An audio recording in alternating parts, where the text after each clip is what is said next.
Hi, my name is Mark Nelson, and this is my submission for the Breakthrough Junior Challenge. I'm currently a junior in high school attending Park Vista Community High School. Today, I'm going to be explaining the concept of the Fibonacci sequence. For those of you that don't know, the Fibonacci sequence is a series of numbers starting and originating with 0, 1, 1, 2, 3, 5, 8, 13, 21, 34, 55, 89, and continues indefinitely for infinity. Now, the series of numbers may look a little bit confusing and no real pattern is shown right now, but if you were to look at the math behind it, you would see that it's formed by a simple equation. For the next term in the sequence, nk equals nk minus 1, the previous term, plus the term before the previous term. So in this case, we'd start with 0 because we have nothing before. We would start with 1, that is. Adding 0 plus 1 to equal 1. So 1 equals 0 plus 1. So very simple. So next, we would go for 2. So 2 is 1 plus 1, 1 plus 1 equals 2. And then so on for 3, which is 2 plus 1, and so on for 5. And we just keep on progressing through these numbers all the way for as long as we would want to, continuously moving throughout the sequence.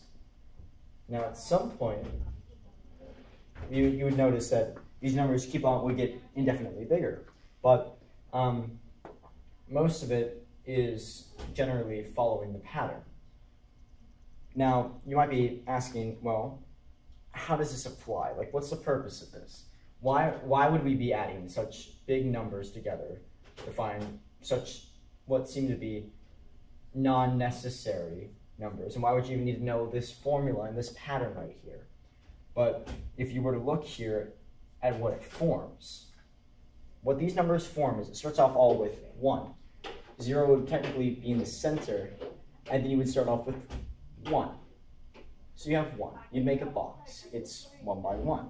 So you would then add a box to the right, following again, 1 by 1. A box then can go on top, equaling 2. And you can continue going in a counterclockwise fashion, around and around, to 3, to 5, to 8, then it starts getting very, very big. Very, very big. Yeah, and that would be 13, 21, and we're stopping at 34. And we keep on moving, keep on progressing, keep on going on. Now, you don't really see anything with this, do you? But if you were to connect the centers of each of these, starting at 0, center of 1, center of 1, center of 2, and connecting them point for point, all around by the center, you'd form a spiral. Now, spiral pattern is present throughout the entire world and everything that we've known so far. If you look at different animals, organisms, it's always progressing, always moving around in this continuous pattern. Now, this is the foundation of most of nature, that are all cells as well as most organisms are composed of. So if you look over here, it would be simple. You think of a snail, you think of a spiraled shell, like this, a spiral.